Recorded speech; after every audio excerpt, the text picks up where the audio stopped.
Hey everybody, I'm Anna from Guitar Guitar and I'm here at the PRS Guitars Europe studio with the legendary Paul Reed-Smith. That's sweet. Hello Paul, it's a pleasure to meet you. Thanks for having me on, I appreciate it. Well, thank you for coming all this way to be with us here. So Paul, this year it's such a special year for you, for PRS Guitars. It marks the 40th anniversary of the brand existing on the market. Yeah. What moment are you most proud of? What moment this year or moment the whole time? Well, I could answer both. yes, please. Fantastic, let's do that. You know what's fascinating about these interviews is I wasn't given an advance on what you were going to ask me. And so, I know. and what you asked me, I've never been asked before, so I have to search all my memory This banks. is brilliant. I like that. Good start. Maybe that Carlos Santana fell in love with the guitars really early on, and those moments where he looked at me, he said, "What are you doing to me?" I said, "What do you mean?" He goes, "This is going to change my life." Wow. Yeah, because, you know, he said, "What are you doing to me?" It was fascinating what he was saying. Extraordinary guitar player. Knows how to play to 20,000 people and get the person with the beer headed for the bathroom just singing a melody, you know. I mean, he's not just a recording artist, but a true concert musician, you know. It's a very rare bird, you know. So I would say that was a really big, powerful moment. Like overall from the Another career. moment would be when we raised the $500,000, we were spending it on the jigs and fixtures and hiring people and the wood and the parts and everything. And the day the money stopped going down and it stopped, and then maybe we got reorders, so we were going to survive. That was a big moment. The deciding factor. Yeah, this year, we had a 40th anniversary party, which is online. And David Hidalgo, the great guitar player from California, from Los Lobos, was going to play, and they had a conflicting gig. And I really like the way David plays, but he wasn't going to be at the party. And so this slot opened up, and I wasn't going to play a tune. And so I said, "Well, can I have the slot?" And they said, "Yes, but we're going to go over. So if the one thing that gets canceled will be you if we get out of time sequence."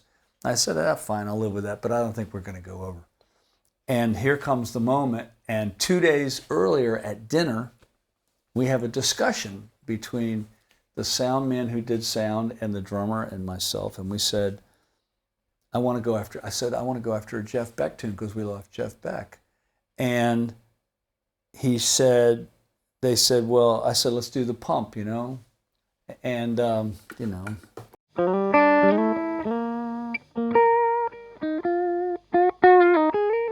Let's go after that. And they went, well, let's go after the slow one. And I was like, because we ended as lovers, and I was like, that's like the Holy Grail, right? But we've been playing it for a long time, so we had some experience. It wasn't a new experience for us. Still a pressure. And I playing that tune in front of 1,100 guitar players, you know, and then John Mayer was going to play the party, and his tech is Jeff Beck's old tech, and they were like, we started playing it, but we decided to go after it. I said, if I can get through the first note, I think I can pull it off. You know, the first note is.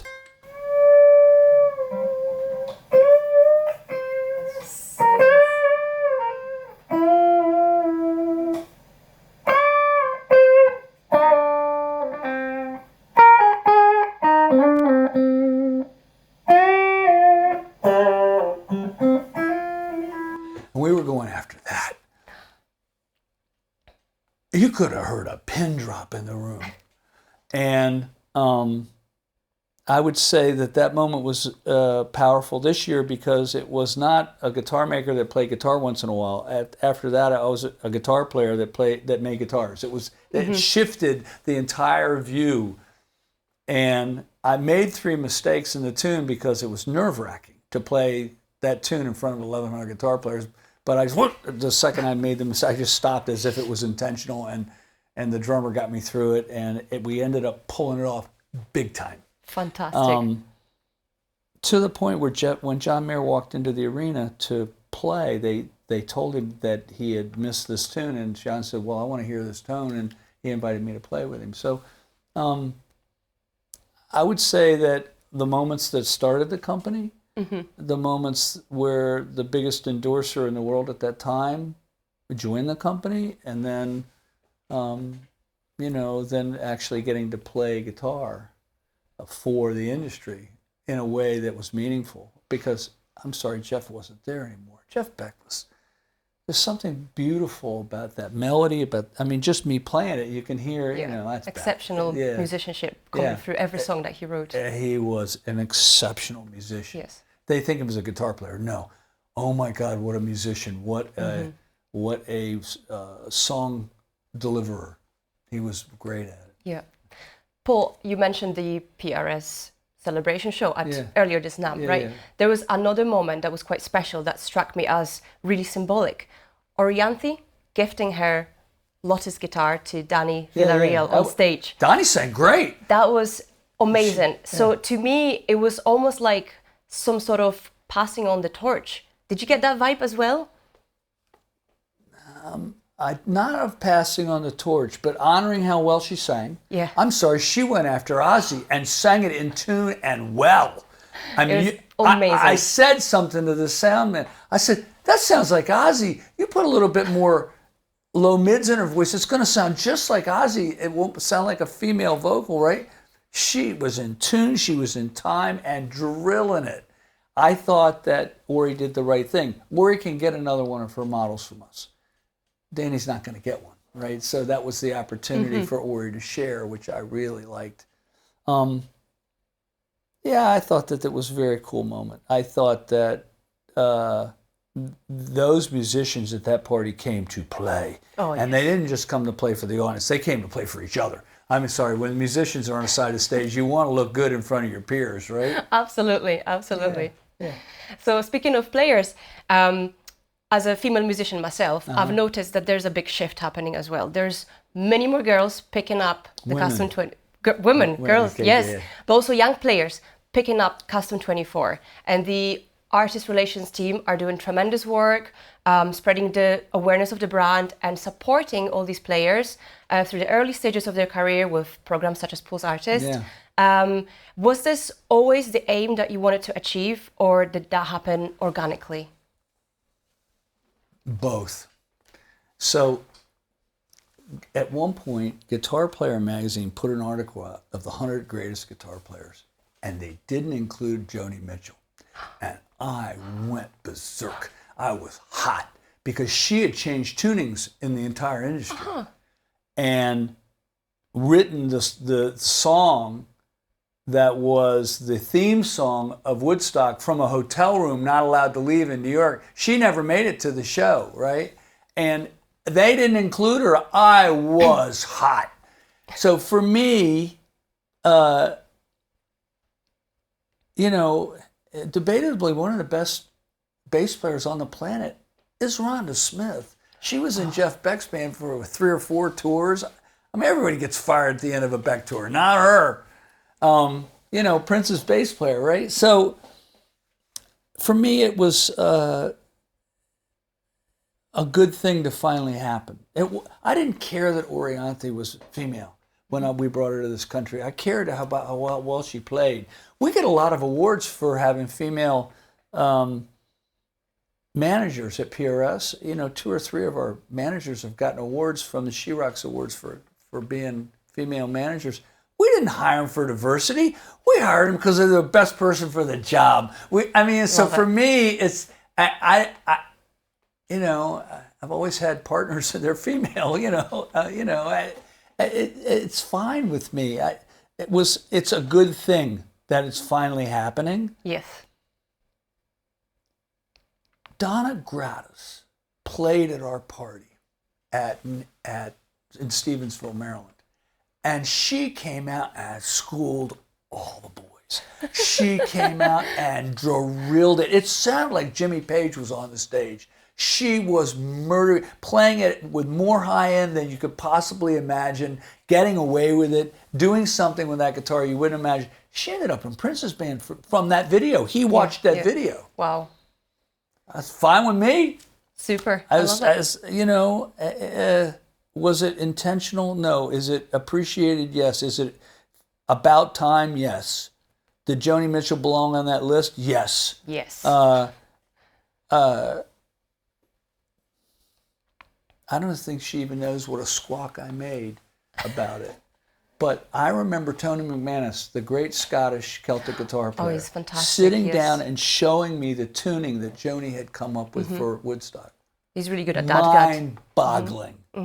OMG, as we say in America. Oh my God, right? Yeah. So, yeah. It's revolutionary, isn't it? Yeah. All these little things. Yeah, well, and it's about time. Brilliant. It's about time. Absolutely. 1985, Nam, you first revealed what is, I suppose, the most iconic model to date, the one that started it all, Custom 24. Yeah. What's changed since? Everything and nothing. Well, the neck shape's about the same, the body shape's the same, the design's basically the same, but we've changed the pickups, the wiring, the tuning pegs. There's a lot of things we've changed. If we can make a guitar improvement, we'd make it quietly. I mean, this guitar has a different tuning head, big button. These were not the original. We started with shallower tuning pegs. Now we make our tuning pegs. Everything and nothing. I mean, it's if you pick up a Custom 24, it's the same guitar, but we don't use the rotary switch anymore. Now it's got a different thing on it. So anytime we can make an improvement, we do. Yeah. But we don't do it for improvement's sake. We do it because we think the guitar will be better. So I used to work on the shop floor for many years selling your guitars. Yeah. And the SE, that was one of the hands down best guitars at the price point. Very popular. A lot of young players, beginners, intermediate players, also very much professional players would go for that model. Is the SE the driving force, the gateway onto the core line, or something completely different? Why is it that in the UK and Europe all the questions are more sophisticated than other places? This is great. That's a good question. Thank you. The driving force is for it to be absolutely the best guitar for that money that you can buy in the world. That's the driving force. The driving force is to have it sound spectacular. And play really well, look good, be an instrument that you could use. Look, I went to, have you heard of this place called the Sphere in America? This big thing that looks like a golf ball in, a monstrous golf ball in Las Vegas. I've heard of it, but I've not been. Okay, well, let me tell you, it's mind-boggling. I went and saw Joe Walsh play there with the Eagles. Oh, wow. And he was playing an SE that he'd bought with his own money. We had nothing to do with it other than making it. And he's playing it, and the tears are streaming down my face, not because he was playing an SE, but because the music that was erupting out of this man was spectacular.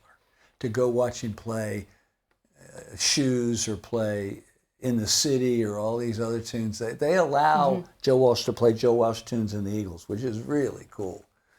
Yeah. Oh my God, that guitar sounded good. I had nothing to do with it. That's what I want your customers.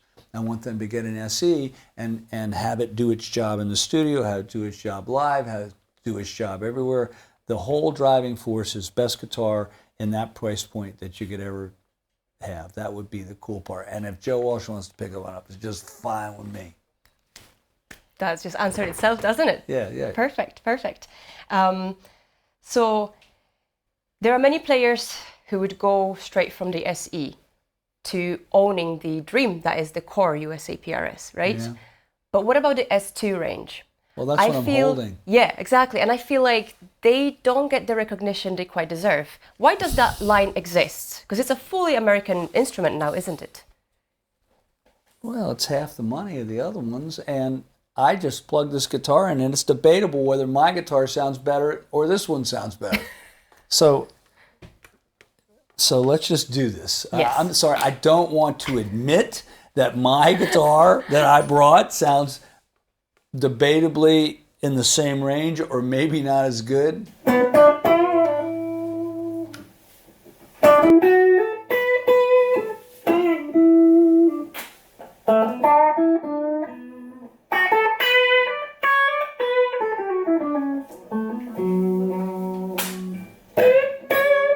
So you hold this and I'll get mine, okay? Yeah, yeah.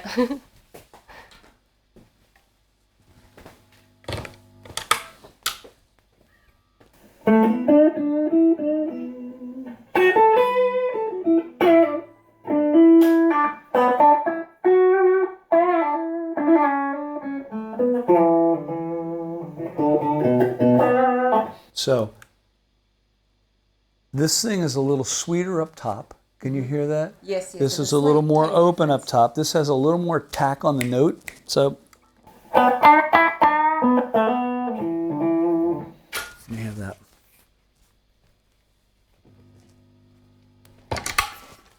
Same pickup.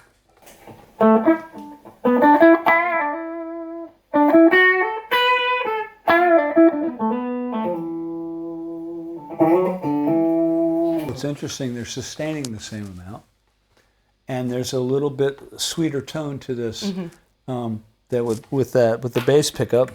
It's very musical. I mean,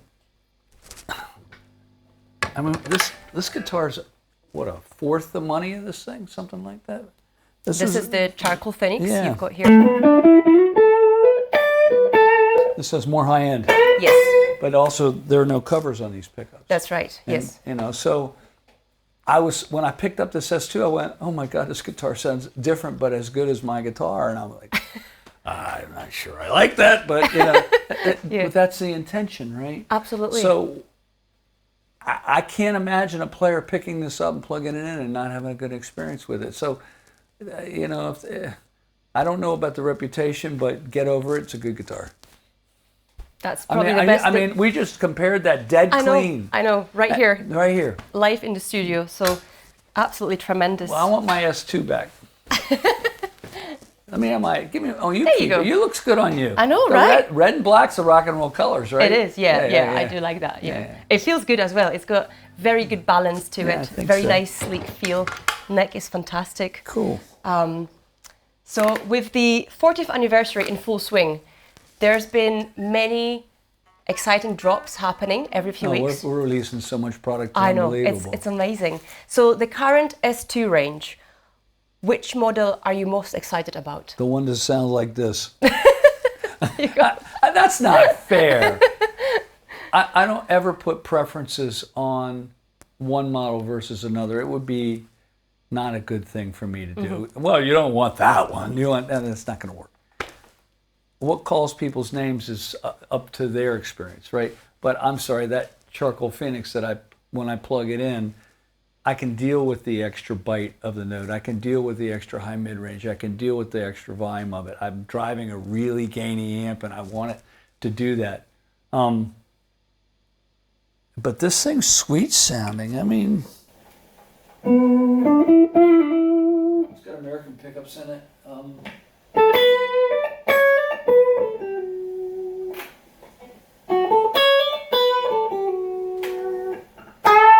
That's an in-between tone. It's extremely versatile. Yeah, the guitar's doing its job. Stunning.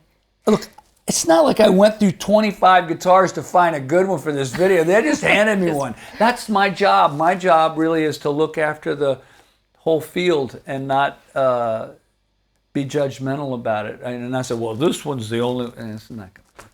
Yeah. So the pickups. Let's talk about the TCI design. Yeah. That's the latest invention or pickup design that you've introduced. It's a term to try and explain to the industry that we have our hands around this idea that you can tune the capacitance and inductance of the pickup so that you have the right note at the right volume. I mean, there's a high-end note in this guitar. If I change notes, that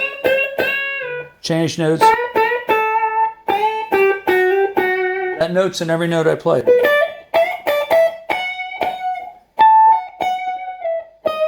I'm changing notes, but that ping note is in every single note I'm playing, so that comes from the pickups. Very consistent. Yeah, but it's a ding. You hear a little ding note in every single note you play. Change notes, but the same ding note. That comes from the pickup. The pickup's not changing the pitch. The pickup has a pitch.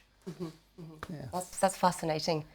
And there's also DMO pickups on the core line. Yeah, that's dynamic, musical, and open. That was the idea. It was this with the covers off. Okay. And a little bit more magnetic material. But the DMO pickups are actually. Do you have one here? Yeah. Can you, there's one behind you. Is that a DMO? Yes, yeah. Yeah. Can we try that? So Anna, this is the first time I've plugged this guitar in today. There we go. I'm Let's claiming hear it. that it's got more high end, it's a little more open, a little louder.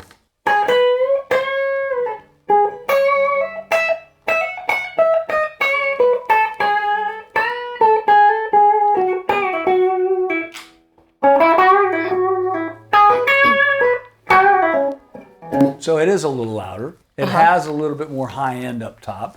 The mid-range is about the same, but you can hear.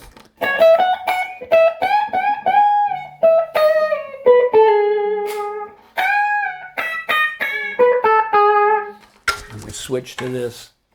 You remember these pickups were made in the same department, by the same people, right? That's right. Not as much high end. You can hear it. Right? It's Both musical. both very musical But indeed. that's Yes. more dynamic, more open. It's very musical, and that's why we named them that. I know DMO is a weird name to give to a pickup, but it's sticking, and people like it, and it works. Yeah. Perfect. So you learned this language that you're interviewing me on when you worked on the floor at Guitar. Yes, You were in predominantly. the guitar yes. department? I was in the guitar department. Is indeed, the whole yes. store a guitar department? Well, do you guys sell PA equipment? Do you we sell? do as well. Yes, Okay, yeah. okay. We've got bass department, acoustic department, electric guitars department, and then there's the pro audio. So that's all your keyboards, your software for recording, speakers, etc. So it's quite a big store, but it's been a fantastic learning curve for me as well to discover all these terms and nuances and learn more about these fascinating instruments. I understand. But also I am a fan of PRS guitars as well, so I like to keep up with the latest additions. And also at that point as well, I actually read a very fascinating fact about your childhood, Paul. Oh shit. So I heard that your mom used to take you bird watching when you were a child. So she didn't take us bird watching. She was a bird watcher. Okay, wow, And we would sit at the back window at night with the window open and listen to the night birds, and we knew the songs of the whippoorwills and the poor wills, and they all they had different songs, and that is such a fantastic way. But she wouldn't say we're going out bird watching. Okay. It was that she would attract them to the backyard. She had bird feeders and suet, and you know what suet is? Not true. Suet is a bird food where the bird seed is encased in a kind of a white fat, and the birds eat it in the winter all the time. They need it to keep them warm, and we would do that. Now, I'll tell you a great bird story. My mother said, "We've got a problem." I said, "What's wrong?" She goes, "See those birds right there? Those are scouts. We got a problem." I said, "What are you talking about, Mom?" She says, "Those are starlings. Those are flying rats, and they're coming. Those are the scouts for the big flock." Okay, Mom, right, whatever. Yeah. 1 million birds showed up the next week and ate everything, harassed everything, where it was loud all day long. They came and set up shop in our backyard, 1 million starlings. Do you know what a starling is? Yeah. Yeah. My mother called them flying rats. She didn't like them because they would eat the food of the other birds. They would harass them. They'd fight with them, But she was like, "Oh, those are scouts. We got a problem." Now that's bird. I mean, in a way that she knew about the world and about birds. Yes. It looked like the movie The Birds in My I was going to Backyard. say, Hitchcock. I mean, it was really, really something. I was kind of fascinated as a kid. Absolutely, They weren't attacking me, but. But is this what you would But say? that would be one. There were lots of experiences we had. But so when I wanted to do the inlays, I didn't even think about it. I went and got a bird guide and that was done. Yeah. No, it's over. I just, we're putting birds on. Yeah. I didn't even think about it. So why is it that we have 2 red guitars and you're in black? Well, that's the rock and roll colors. That's You planned this. Yes, Yeah, yes, yeah, absolutely, yeah, yes, right. yeah. I do love the flame top on PRS guitars. Is always extraordinarily unique, and it just shows through so beautifully in the light as well. 2 S2s, we're good. Yes, but I was going to ask you as well. Speaking of birds, what's Paul Reed Smith's favorite bird?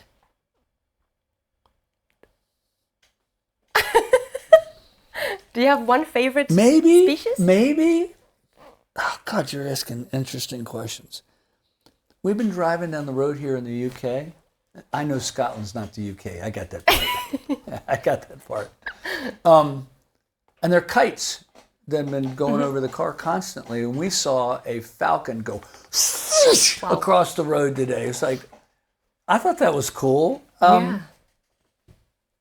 Favorite bird? I don't know. I like raptors. I like, hawks and eagles. I don't know that I have a favorite bird, but I'll tell you 2 bird stories. Please do. Did you know that blue jays are incredibly intelligent and they make great pets? And we got one when we were a kid. Oh, wow. They're really smart. You had a pet bird? That is so cool. Well, it was a baby that they raised. Another story is I was in the backyard. Well, I was in the house. I'm looking in the backyard, and there's a bald eagle or a golden eagle in the backyard. A monstrous brown bird. It was either an immature bald or a golden eagle. I'm like, my wife's name's Paige, and I said, Paigey, that is a huge animal. I think it's either an immature bald eagle or a golden eagle. And golden eagles are so big, they used them in war. I mean, they were big, right? I said, I'm just tired of looking at it. I said, I'm done. I'm going in the backyard. I want to scare it. I want to know what it is. I want to take off. And I went in the backyard. I started waving my arms. I yelled, and this immense great horned owl took off. And you could see the reason it was so big around because they're shorter, and they've got, they're wild animal, huge, not small, and which made why it was that color. I mean, it made all the sense in the world. But when you see these big animals, I've seen a bald eagle fly down in the creek behind me and grab a fish out of the water and take off, just like you see in National Geographic or David Attenborough. That's the fascinating. things. It's really cool. Yeah. So I like that, but. We have a bird that I've seen once or twice in our backyard. It's called a flicker. A flicker is a huge red-headed woodpecker. And it was sitting on the feeder. One time, a pileated woodpecker, do you have those here? The thing was immense in my front yard. I thought it was cool. I don't have a favorite. No. But I like, generally I like it. It makes sense, the birds, Yes, yes. My favorite bird is a stork. I'm from Poland, and that's it's like our most symbolic bird. Because storks immigrate over to Africa for wintertime, but they always return to Poland to mate and to have young little birds. So they mate for life. Yes, they do as well, which is fascinating about them. Yeah. So I love storks. So I thought that would be quite an cool. interesting little bird story from me so, to tell as well. They're sure that birds are dinosaurs now? They're absolutely positive. I mean, yes. If you ever see in America, they have this thing called a great blue heron, and they're small pterodactyls.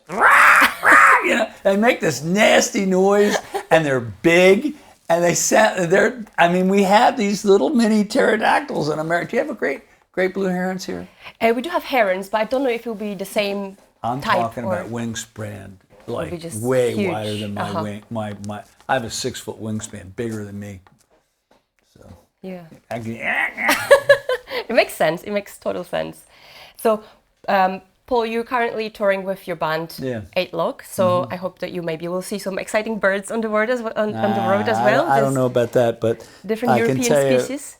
playing at the festival in Germany day before yesterday was fascinating. Yeah. I really enjoyed it. We played all the tunes that we knew the German audiences would love. We played Mother's Finest because they're so big there. And we played Bernie Marsden's tune Here I Go Again because they love that in Germany. We picked a whole bunch of tunes that they love in Germany.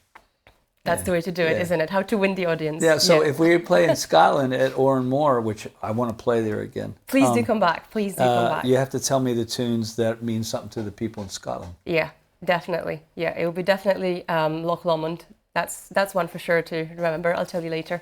Okay, I like that.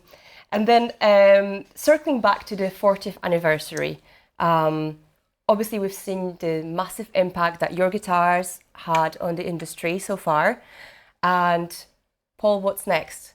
What is going to be the next 40 years for PRS Guitars from here onwards? I'm 70. I don't think I'm going to make 110. So I don't think I'm going to make 110. If I make 100, that'd be great. That'd be awesome. You know, so I don't know in 40 years. What I want is for the guitars to be of high quality and real. I don't want anybody to, you know, degrade how good the instruments are. And I've written a book that's internal only for PRS about how to make the guitars, you know. And I'll probably work on it a tremendous amount more before anything happens. What do I want? I want that the fundamental basis of the company is providing instruments that you can pull out of the box, use at a concert or in a recording session right out of the box without having to do anything. We didn't set these guitars up before this interview, but they're doing their job. They're not buzzing out. They're not choking. They're playing in tune. They're playing in time. You know, they're not playing in time. They're playing in tune, and they're staying in tune. Yes. So to me, that's really, really important. I don't know. I have a Glasgow story to tell. Go on. I'd love to hear that. I told it to you upstairs, but I'll tell it again. Yeah. We're playing at Oranmore, which is in Glasgow, right? And it's a beautiful venue. It's a kind of old church. Old church, it's stunning. And I walked up to the mic. I said, "Let me be clear. We are not in England." And they all cheered. They loved that. I was given that line. I didn't know it, but I was given that line. I did it. And afterward, this older Scottish gentleman was very touched by how well Gary Granger, the great bass player, played. He says, "It was fantastic," you know, in this really thick Scottish accent. He goes, "Can I buy you a drink?" You know?